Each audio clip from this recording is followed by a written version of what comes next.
going to talk today about the importance of a sound college plan as a component of a strong, comprehensive life and financial plan. There are many different college planning strategies, and we want to help you to consider which of those strategies may be most applicable to you and what considerations you should be making as you put together your college plan.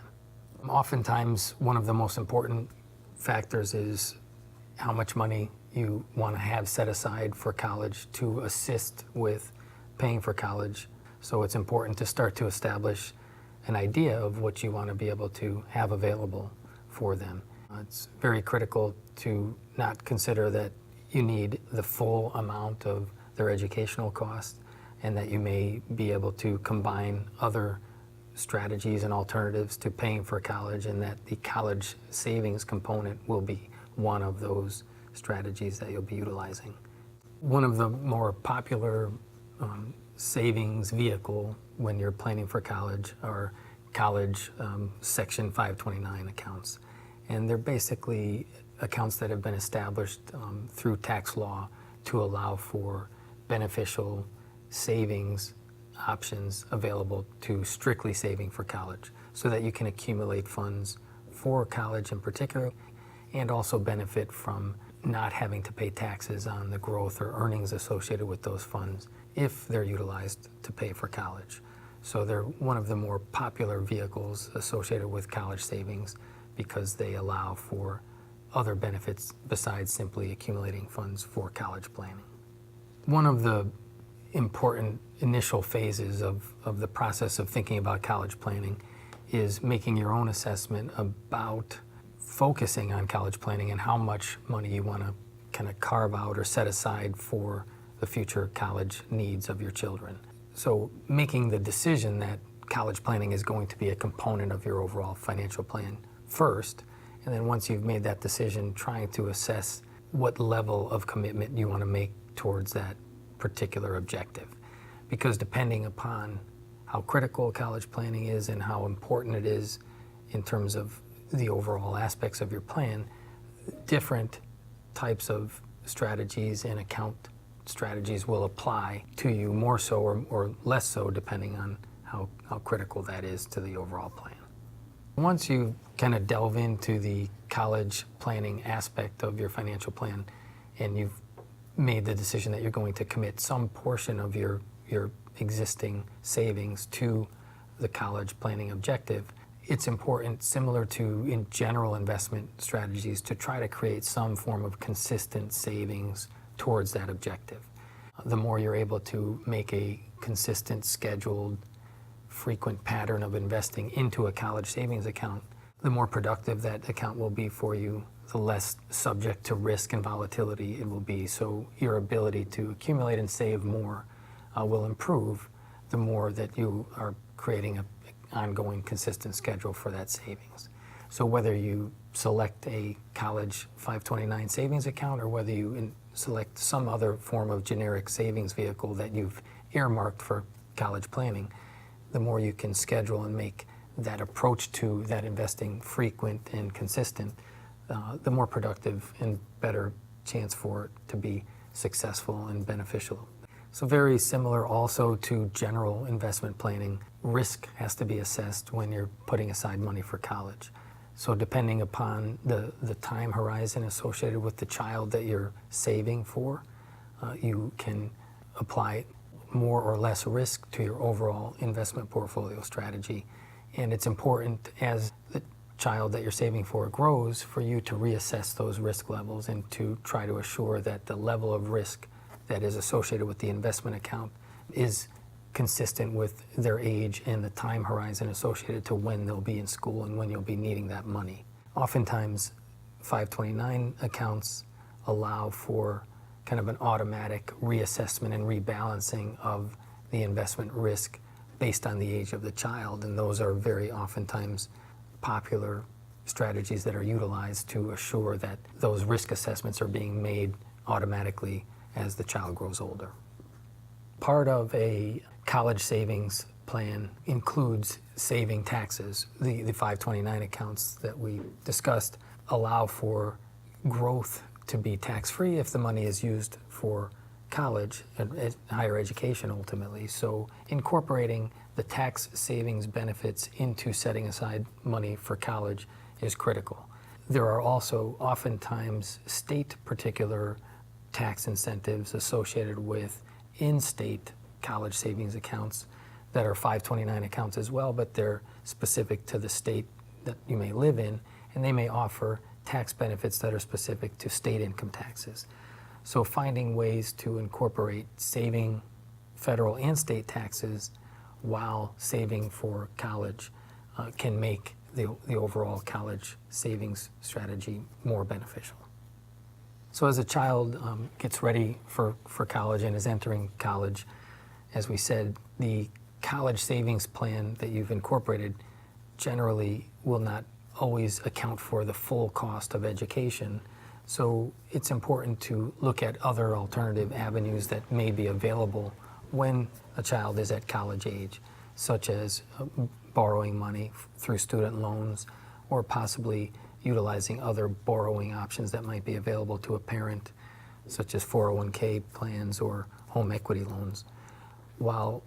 it's important not to sacrifice your retirement plan or your emergency savings or other components of your overall financial plan strictly for college planning, it's also important to assess all of the potential avenues available to paying for college, and knowing that your 529 college savings plan may be one component of your overall ability to cover the college cost of your children.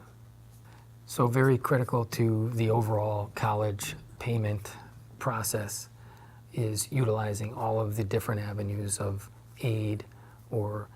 grants that may be available to a student. The FAFSA form is the traditional form that needs to be filled out to assess what financial aid may be available or what loans may be available from the federal government. And each institution generally will also offer their own potentially personalized assistance available to students, whether it be in the form of grants or scholarships or other types of academic aid.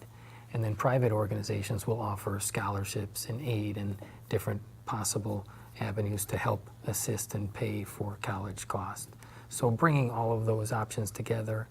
and assuring that you're familiar with and aware of all of those different options and how to complete the forms and the processes associated with those options is important to assure that you're optimizing what's available to you and how you can pay for school most efficiently and most effectively. Generally, when multiple children are involved with college planning, it will bring a few different facets of issues or implications, but you can have one college 529 savings plan and utilize that for more than one beneficiary or child. But oftentimes it will be important to establish something for each child, because more often than not, as we said, you may not be able to accumulate the savings necessary for all of the costs for all of your children. So if you create accounts for each child, it can help you to maintain levels of savings that you can earmark or associate to that particular child's education.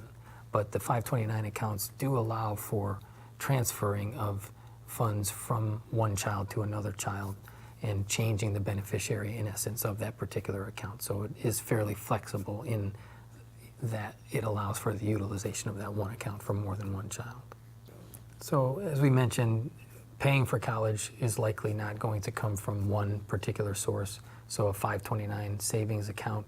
will likely be one source that you utilize to pay for school, but there are other options available. Some of those would include, as we mentioned, borrowing money, possibly from a 401k account or possibly through a home equity loan. But also you can utilize different savings vehicles throughout your lifetime, such as IRAs or Roth IRAs or insurance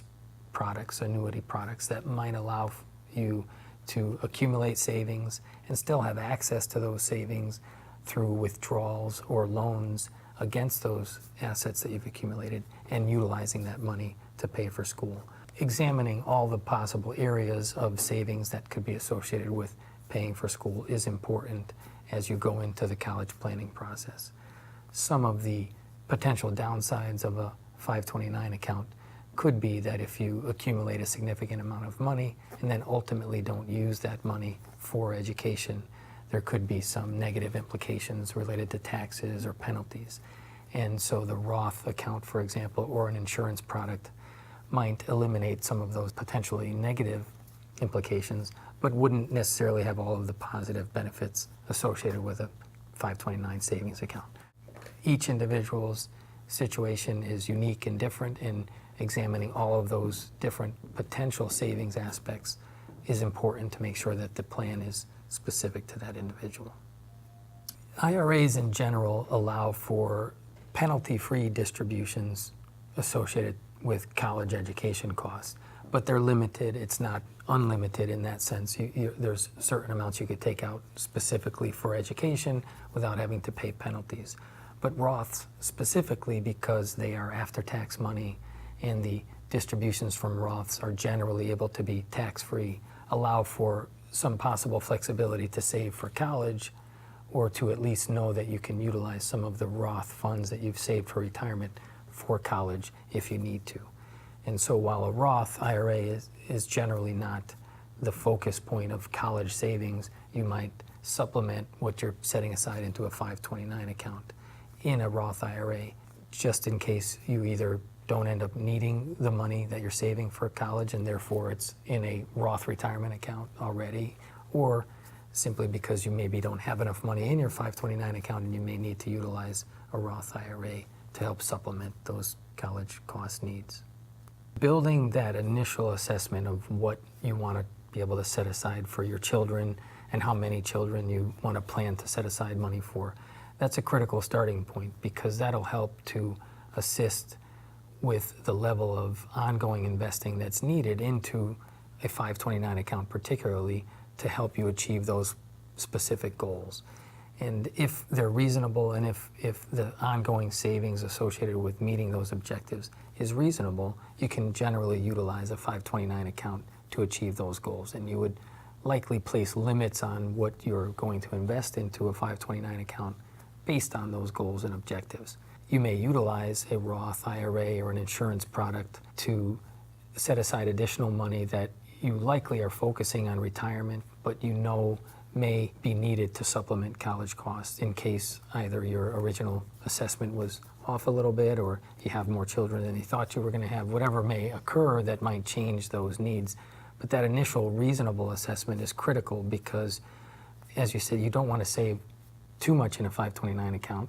and you also don't want to expose or put at risk the other areas of your overall financial plan, like your retirement planning or your emergency savings planning. So that 529 account or those college savings strategies need to be just a component of the overall plan, and those reasonable expectations will likely guide the limits that you want to set for how much money you're putting into the plans.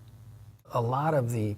college savings accounts are 529 accounts that allow for, in effect, tax-free growth that will not be taxed as long as the money is used for education. But some of the other products or options that are available are more focused on insurances or other general investment options in nature that are not specifically 529 college savings accounts. So it's important when you're assessing the investment vehicle options that you're sure if it's a qualified 529 account that will be tax-free if it's used for school, or if it's more of a generic insurance or retirement product that has general options available to you to utilize the funds for college, but they are not 529 plans.